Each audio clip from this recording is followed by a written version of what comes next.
Que Dieu vous bénisse. Partout à travers le monde, où que vous soyez, sachez que le Seigneur est fidèle et que sa grâce est avec nous tout le temps. Nous allons sans transition aucune recevoir nos visiteurs de ce jour. Il s'agit donc d'une belle dame qui vient pour nous raconter son histoire, de quoi est-ce qu'il est question. Et on va la recevoir. Pasteur, tout le monde peut la recevoir? Oui, bien sûr. D'accord. Merci de recevoir notre invitée, la sœur Samira, que nous recevons. Sous vos applaudissements, s'il vous plaît.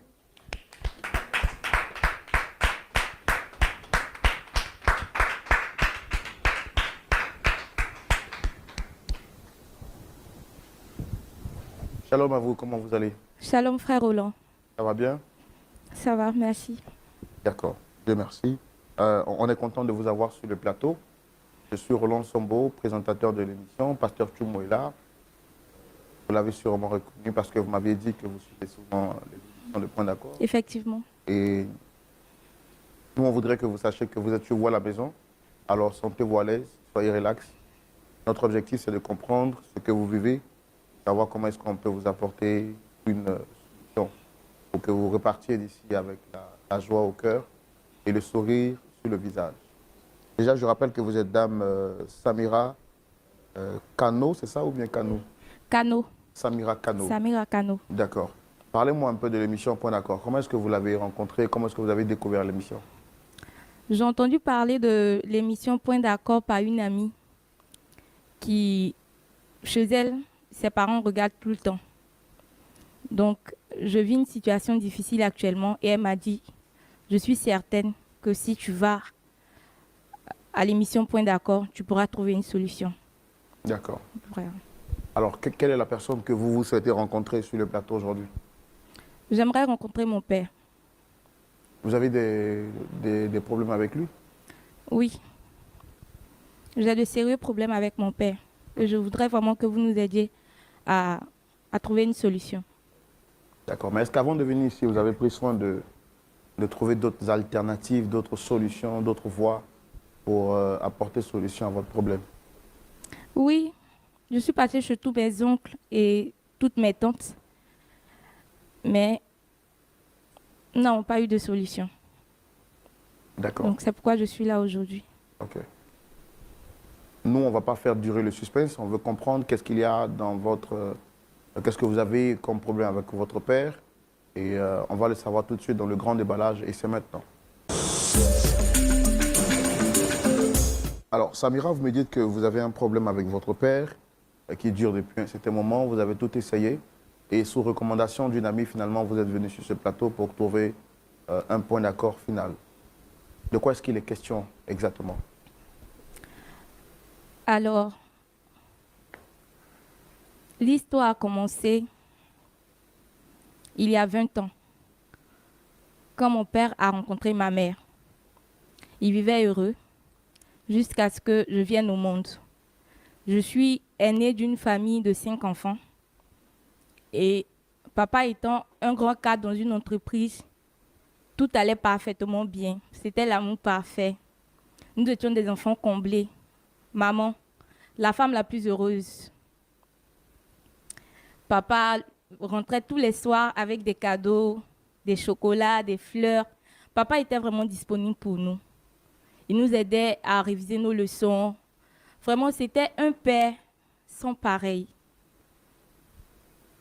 Je me rappelle qu'il m'a promis des vacances en Europe si j'obtenais le BEPC. Et j'étais toute heureuse parce que mon père était ma motivation, ma plus grande. Il a même dit à maman de ne pas travailler parce que si elle travaille, d'autres hommes allaient la courtiser. Donc maman est restée à la maison. Elle prenait soin de nous. Tout allait vraiment bien. Papa nous faisait sortir chaque fin de mois. Il offrait des bijoux, oui, des pagnes. Maman était la femme la plus heureuse. Étant l'aînée, je lui dis, mais maman, tu as la chance. Quand je vais grandir, j'aimerais avoir un mari comme papa, parce qu'il te comble de bonheur. Et nous, ses enfants, on n'en parle pas. Nous avions un chauffeur à notre disposition, du personnel à la maison. C'était le paradis sur terre. Un jour, papa et maman se sont disputés et ça ne s'est pas bien terminé. Donc, papa s'est retrouvé à passer la nuit dans le canapé. Le lendemain, lorsqu'on l'a trouvé, il nous a dit non, ce sont des histoires. Il a vite trouvé une solution. Nous les avons laissés, nous sommes partis à l'école. Et Dieu merci, tout a repris de plus belle. On vivait très heureux. Jusqu'à ce que j'arrive en classe de terminale, où pour la deuxième fois, je voyais mes parents se disputer, mais là, plus violent que la dernière fois. On était sidérés, mais à un point où on ne savait même pas quel démon habitait papa.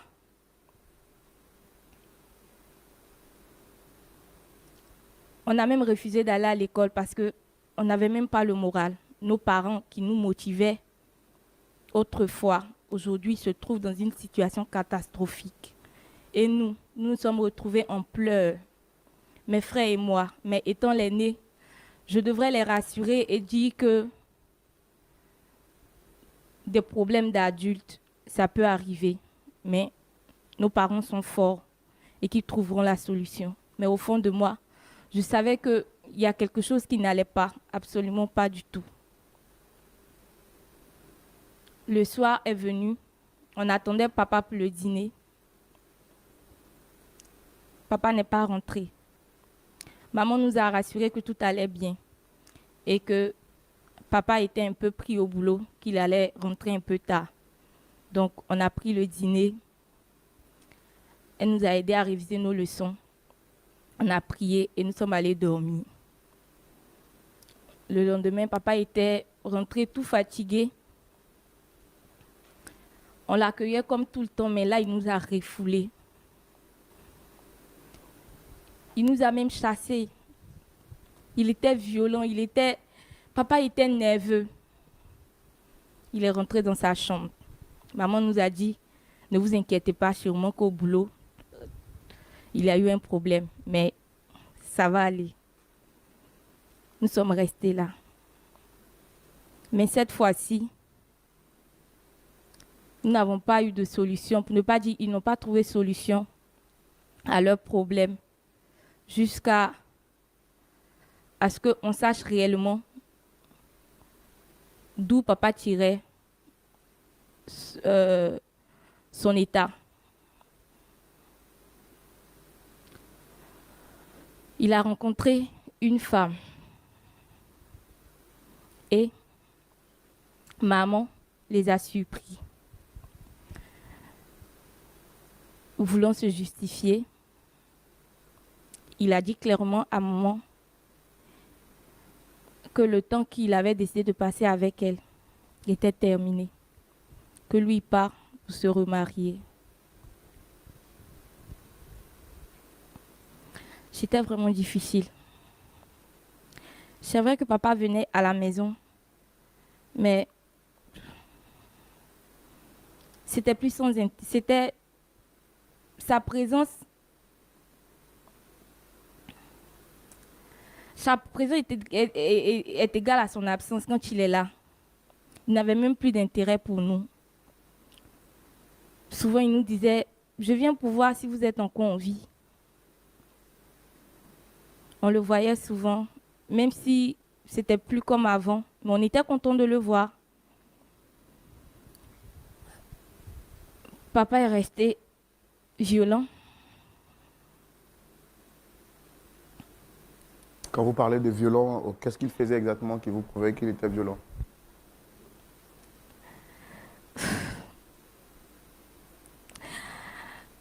Quand on s'approchait de lui pour lui demander de l'aide, moi particulièrement, étant en classe d'examen, quand je m'approchais de lui pour lui demander de l'aide concernant mes exercices, il me battait, sans raison. Il me disait que J'étais une poisse. Et papa est resté ainsi, même devant mes petits frères. Il pouvait enlever sa ceinture et me battre parce qu'il disait que j'étais une incapable. Il me disait que il ne savait même pas pourquoi il m'avait mis au monde. Papa était devenu une autre personne. Il était devenu une autre personne jusqu'à ce que on Et ne vous le battez voie. vous seulement ou est-ce qu'il battait d'autres personnes, vos frères et d'autres personnes? Mes frères ne s'approchaient plus de lui. Mes frères ne s'approchaient plus de lui. Mais moi, j'ai dit que c'est notre père et que s'il traverse une situation, c'est à nous, ses enfants, de l'aider à se relever. Mais il refusait d'entendre mot jusqu'à ce qu'il arrête de venir à la maison. Il continuait de payer la maison où on habitait durant 5 mois après son mariage. Quand vous parlez de ce mariage, c'est le mariage avec qui? Avec votre mère? Non, il s'est remarié. C'était difficile. C'était notre première fois de vivre une vie de misère. On était malheureux. On n'avait plus de soutien.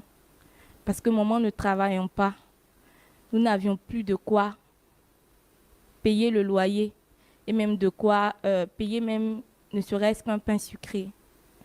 C'était tellement difficile.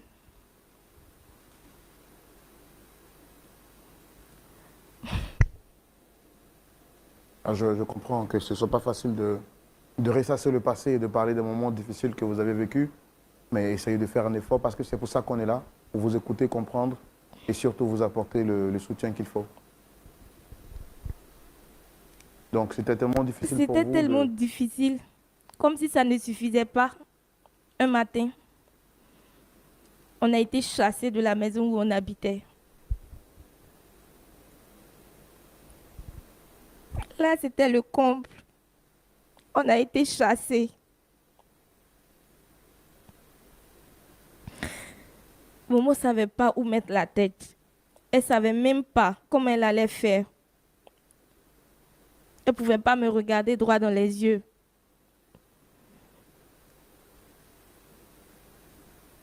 Ce soir-là, elle nous a dit, ne vous inquiétez pas, tout va s'arranger. Et elle nous a envoyés à la maison familiale.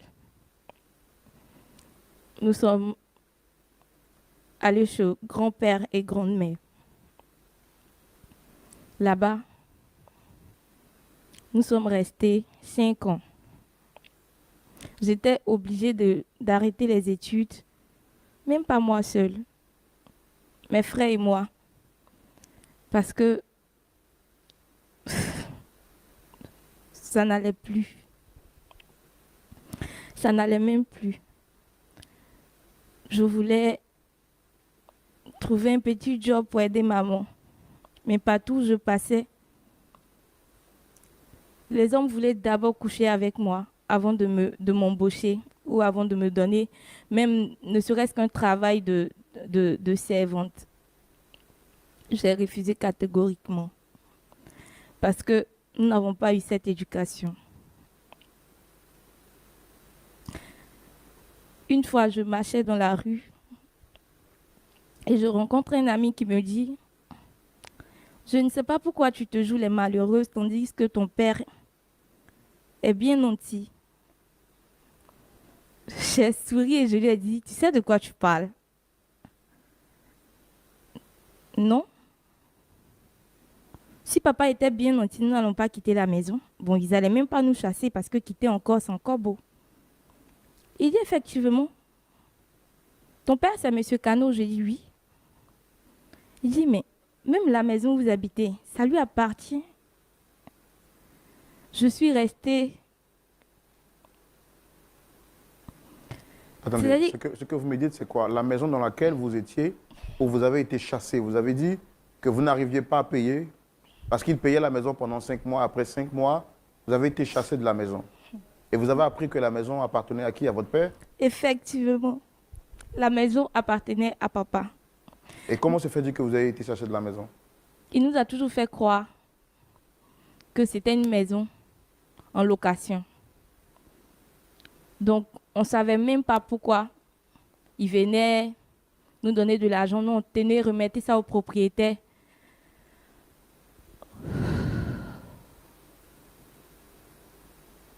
Je ne sais plus. Et quand vous avez été chassé de la maison et que vous avez appris par la suite, quelle était votre démarche ou la démarche de votre mère auprès de votre père? Je ne me suis pas arrêtée là. J'ai repris mes esprits et j'ai décidé de mener mes enquêtes. Parce que je veux retourner à l'école et j'ai mon petit frère qui est gravement malade. Maman n'a plus rien, même pas un rond, pour payer ses frais d'hôpital. Donc, que papa nous vienne en aide. Nous avons besoin d'aide. Nous avons besoin qu'il nous aide à prendre notre vie. Je sais que ça ne sera pas comme avant, mais on a besoin de sentir que nous avons un père quelque part.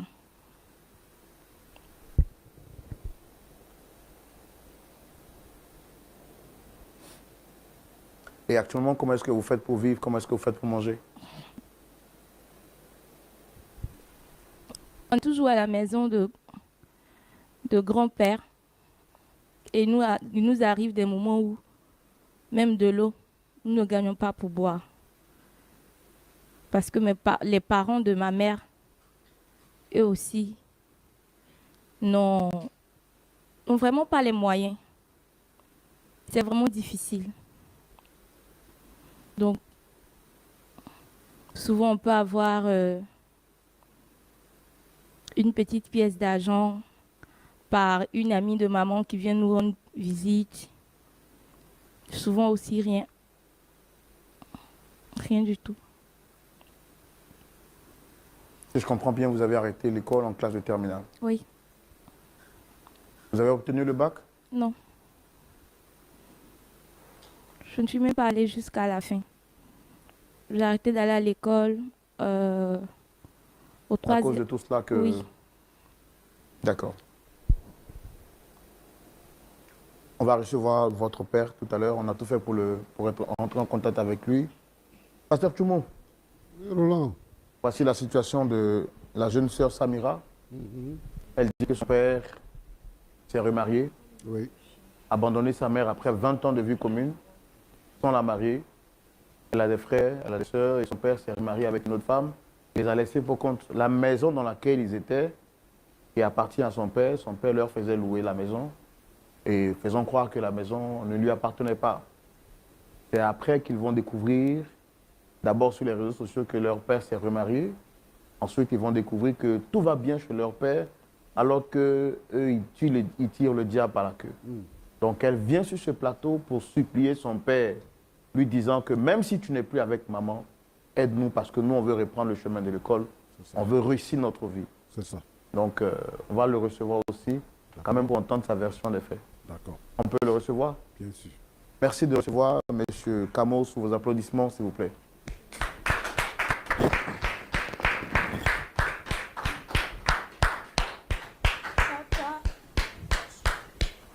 Bonsoir, monsieur. Soyez le bienvenu, installez-vous. Merci. Monsieur Camo, bonsoir. Bonsoir. Ça va bien? Je vais très bien. Merci. Bon, vous m'avez l'air un peu vraiment... D'accord. Merci d'être venu, merci de répondre à notre appel. Vous êtes à l'émission Point d'accord, qui est une émission qui a vocation de réconcilier les familles, les personnes. Le pasteur Tchoumo est là en tant que pasteur consultant et moi en tant que présentateur, je suis Roland Sambo. Vous avez été invité sur le plateau par Dame Samira et je voudrais vous demander, comme je le fais pour tous ceux qui sont sollicités, est-ce que vous reconnaissez cette jeune dame?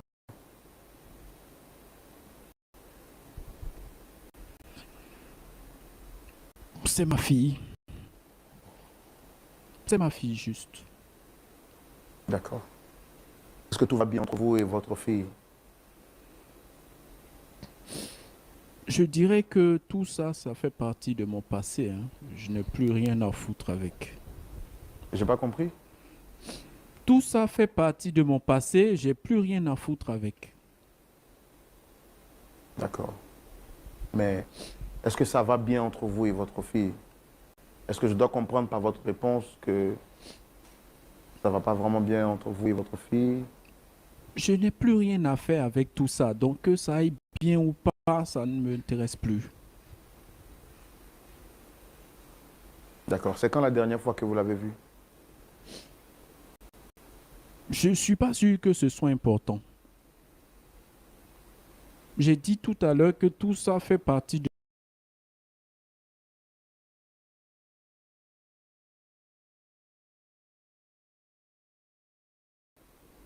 Je me suis marié dernièrement et je vis une vie très heureuse. Je ne veux plus regarder à mon passé. Mon passé, c'est mon passé, ça ne m'intéresse plus. Vous semblez avoir été blessé, avoir été choqué. Non, je n'ai pas été blessé et choqué, j'ai rien. J'ai tout juste décidé de tourner la page sur mon passé. Et ça s'arrête là. J'ai aucune explication à donner à qui que ce soit de ça. Et puis bon, je vis tranquille. Voilà. Vous considérez votre sang comme étant un passé? Je ne dirais pas ça comme ça, mais je dirais que ce qui est arrivé dans mon passé, c'est peut-être Dieu qui l'a fait. Mais sinon, moi-même, c'est maintenant que je suis en train de vivre. Donc les enfants que je vais avoir dans ce mariage-là seront les enfants que j'aurais désirés.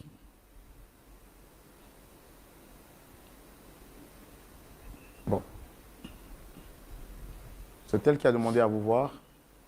Même s'il est vrai que vous dites que ça fait partie de votre passé, que vous ne vouliez plus avoir affaire à votre passé, on va quand même lui donner la parole pour l'écouter. C'est vous qui décidez, hein, sinon... Ok. Papa, pardon. Nous avons besoin de toi. Samuel est malade. Maman n'a même plus d'argent. Papa, pardon. Je veux repartir à l'école. Papa, pardon. Est-ce que vous n'avez pas un problème sérieux sur lequel on peut débattre? Est-ce que vous estimez que celui-ci n'est pas sérieux? Qu'est-ce qui est sérieux? Qu'est-ce qui est sérieux ici? Je dis que je ne veux plus retourner dans mon passé. Il y a quoi qui est Vous m'avez dit sérieux? tout à l'heure que vous la reconnaissez, c'est votre fille. Elle nous a fait savoir sur ce plateau que sa famille, elle, sa mère et ses frères, ils sont vos enfants aussi, sont en train de tirer le diable par la queue. Et ils vous ont sollicité parce qu'ils ont besoin de vous. Et notre rôle ici, c'est de, bien entendu, plaider en faveur de vos enfants pour que vous puissiez leur apporter le minimum dont ils ont besoin. Vous savez, monsieur, mon argent et mes biens, je les ai acquis tout seul. J'ai décidé qu'ils ne font plus partie et ils ne doivent plus en bénéficier. Et ça s'arrête là. Je n'ai pas de compte à donner à leur mère. La seule personne que je reconnais aujourd'hui, c'est ma femme légalement mariée. Mon épouse que j'adore, que je salue même au passage. Et ça s'arrête là. Rien d'autre. Un point, c'est tout. Papa, Samuel va mourir. Ah, il est toujours vivant? Mais ça ne serait tardé. Alors, qu'est-ce que je suis en train de dire? Donc, je disais que mes biens, je les ai acquis tout seul. Tout ce qui s'est passé avant ça, avant ce mariage que j'ai contracté dernièrement, où je suis heureux, où tout me réussit, je ne vais pas laisser ça pour retourner dans une vie de merde. 20 ans passés avec une femme, pour vous, c'est une vie de merde?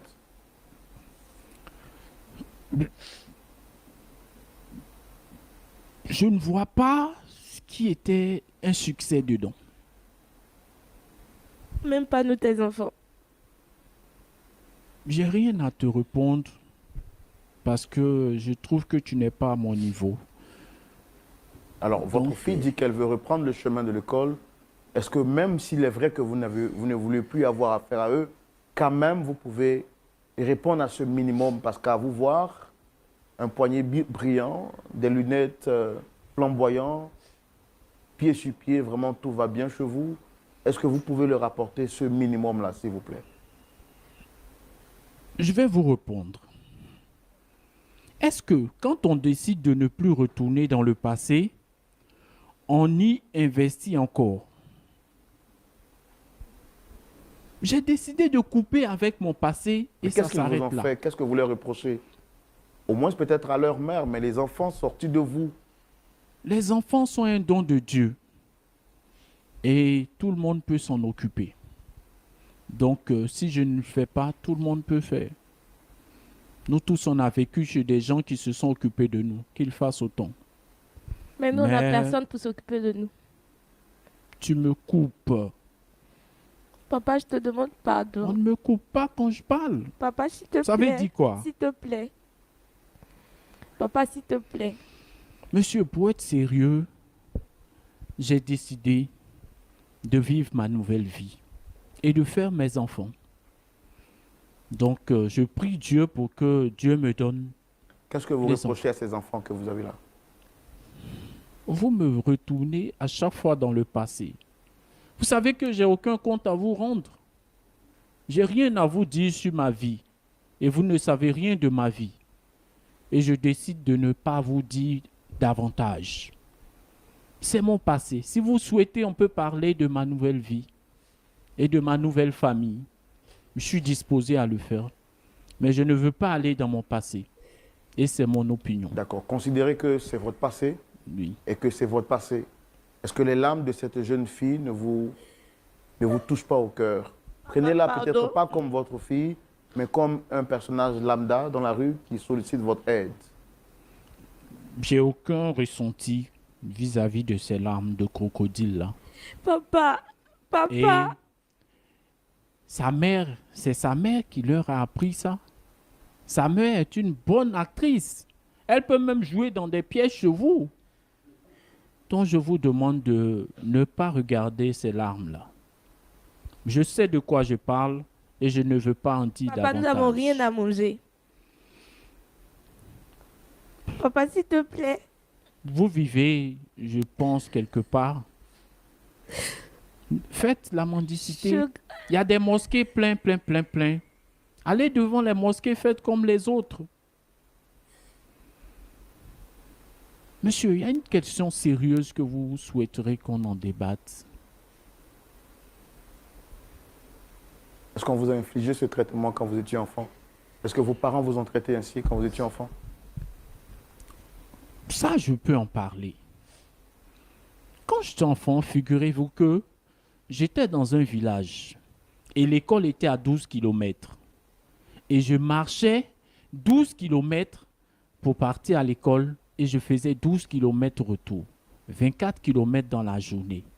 Mes parents me donnaient une banane plantain que je devais consommer à midi et revenir. Souvent, il n'y avait pas de banane. Je devais revenir à midi et retourner. Quand j'arrive à midi, il est déjà 14 heures et je dois retourner. Je prenais mon repas dans une feuille de banane et c'est sur le chemin du retour de l'école que je consommais mon repas. Elles ont eu tout ce qu'elles voulaient. Alors, moi, c'est à 12 ans que mes parents m'ont foutu à la rue. J'ai réussi de moi-même. J'ai demandé à personne de l'aide. Pourquoi aujourd'hui, à son âge, du haut de ses 22 ans, qu'elle se marie, qu'elle trouve un mari? Elle Êtes-vous en train demande de- quoi?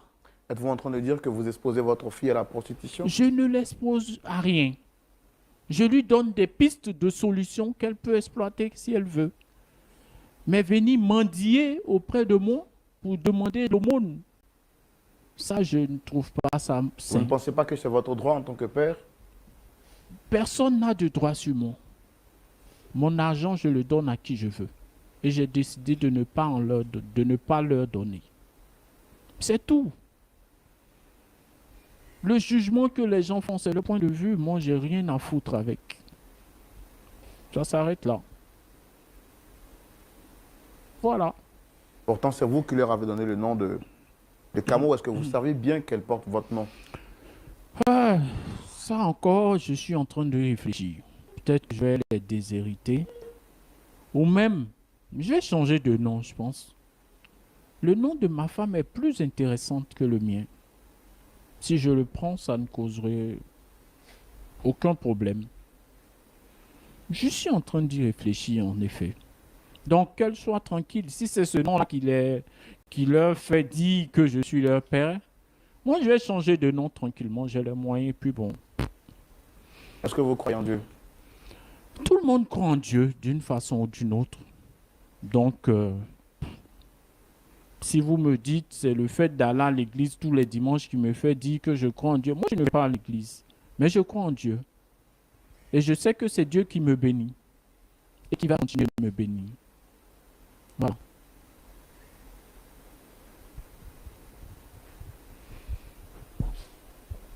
D'accord. Samira, il faut essuyer ces larmes de crocodile là. Ça ne vaut pas la peine. Tu n'auras rien. D'accord. D'accord. Pasteur Tumo, moi je suis au bout de mes questions, mais bon, il faut vraiment rester impartial dans ce genre de situation. La jeune Samira est en pleurs, elle pleure toutes les larmes de son corps. Son père lui dit son argent, c'est son argent. Il n'a rien à foutre avec elle. Il donne son argent à qui il veut. Mais vous avez suivi l'histoire avec nous. Quel est votre point de vue? Tout de suite dans la rubrique à la loupe de la parole. Pasteur Tumo. Oui. Mon frère Roland, Oui, Pasteur Tumo. merci. J'avoue que je suis étonné. Je suis surpris. Comme on dit en Côte d'Ivoire sur les réseaux sociaux, chaque jour quand on se réveille à des nouveaux Il y a un dossiers. nouveau dossier.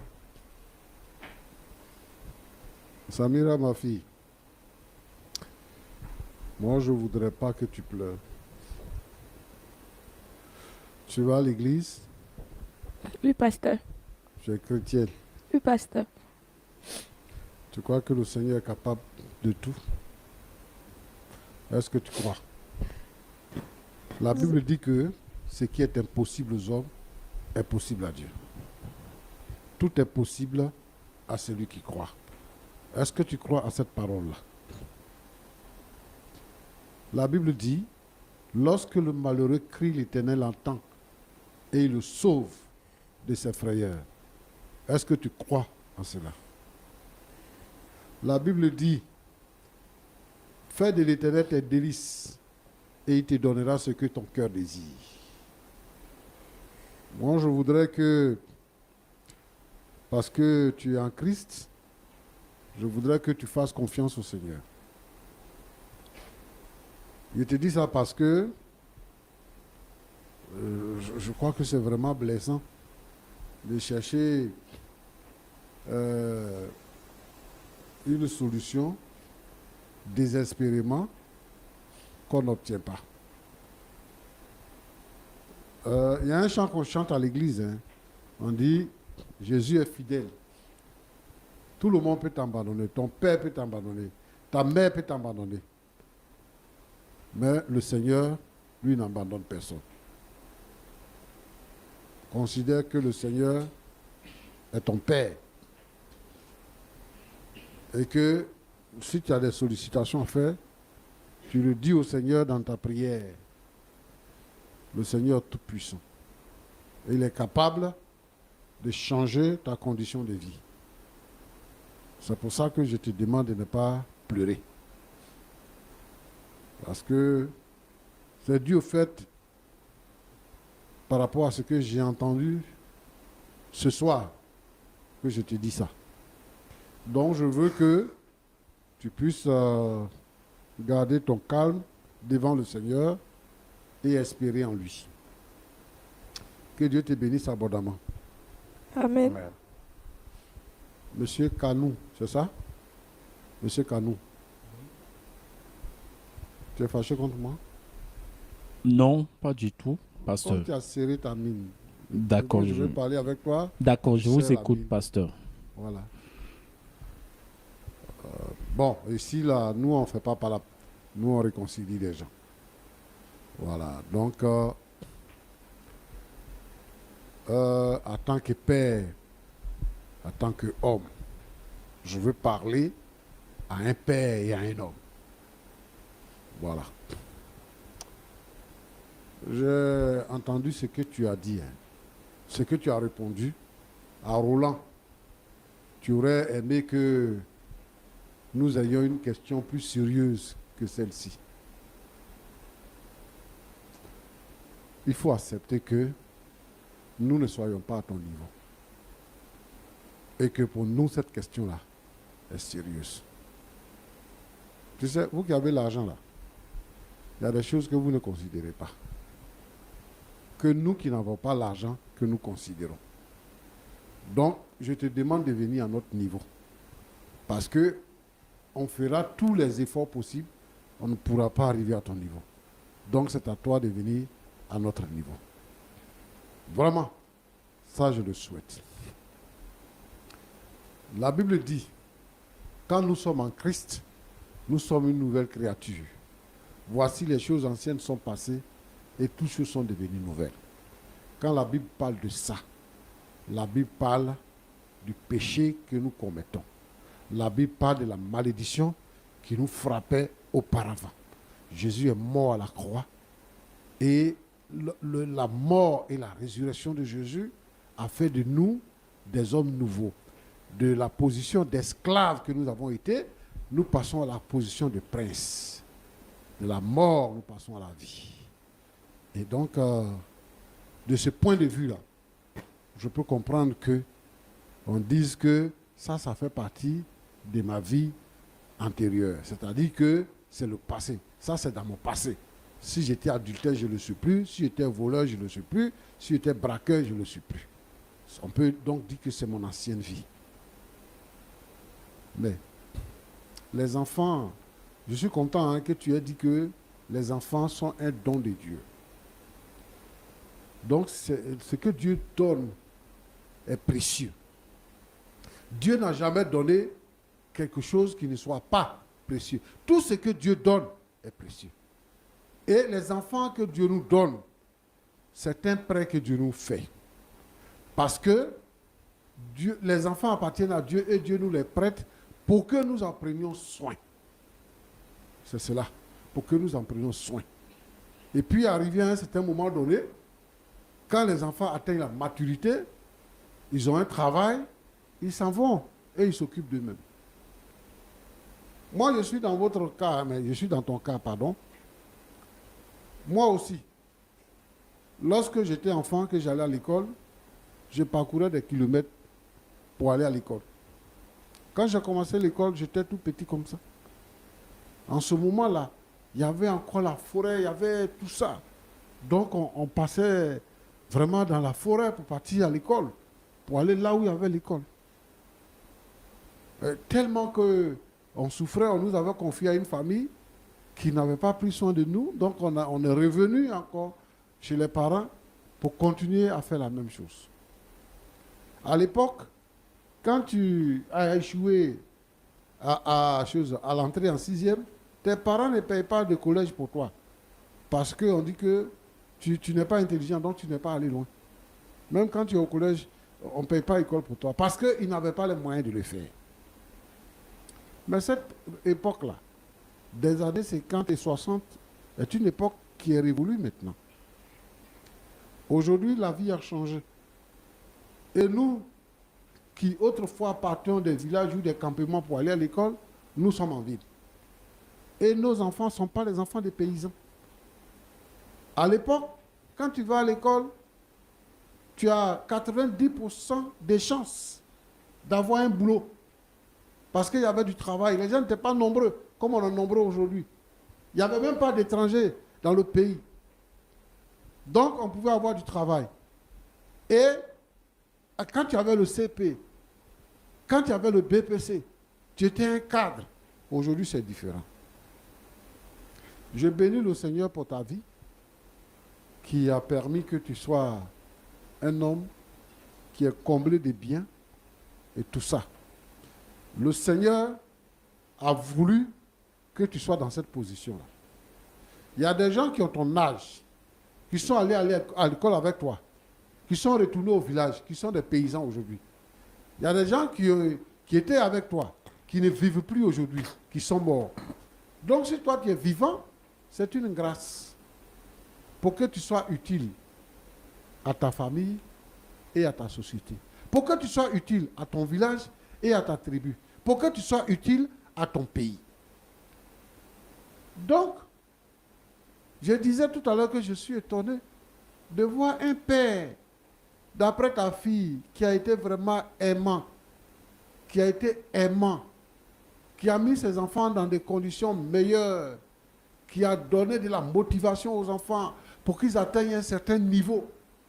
Je suis surpris que aujourd'hui, tu puisses quitter ta femme, abandonner tes enfants, les chasser de la maison que toi-même tu as construite. Et sur ce plateau, tu dis à ta fille qu'il y a des mosquées et il y a des mendiants qui sont dans ces mosquées-là. Tu préfères que ta fille aille là-bas s'ajouter aux autres pour mendier. Ta fille, d'ailleurs, ne connaît pas garçon. Hein? Et tu lui dis, elle a qu'à aller se marier. Dans quelles conditions? Elle se marie. Et tu viens aller à l'école. Moi, je comprends que tu ne sois plus avec les mères et que tu ne veux plus les mères. Tu ne seras pas la première personne dans ce pays-là. Et tu ne seras pas la dernière personne qui abandonne sa femme pour aller prendre une autre femme. Il y a des gens qui font ça ici. Donc ça, ce n'est pas un problème. Mais ton enfant, c'est ton enfant. Ton enfant, là, il vient de toi. Et considère que c'est Dieu qui te l'a confié. Même si tu crois en Dieu de façon vague. Parce que tu ne vas pas à l'église. Donc, tu ne vas pas à la mosquée aussi. Donc, tu ne connais pas Dieu. Comme les autres croyants le connaissent. Mais quand même, tu sais que c'est ton enfant. La première question qu'on t'a posée, tu as répondu pour dire que c'est ma fille. Donc, nous, on ne te demande pas de retourner avec les mères. Nous, on te demande de prendre soin des enfants. Donne la chance aux enfants de pouvoir atteindre un certain niveau où ils pourront se débrouiller eux-mêmes. Les gens racontent à ville que tu as beaucoup de propriétés et que tu es un homme aisé et que c'est inconcevable que tes enfants soient malheureux. C'est-à-dire que où ils vont là? Ils vont attendre. Même ce que toi tu dis là, tu as changé ton nom.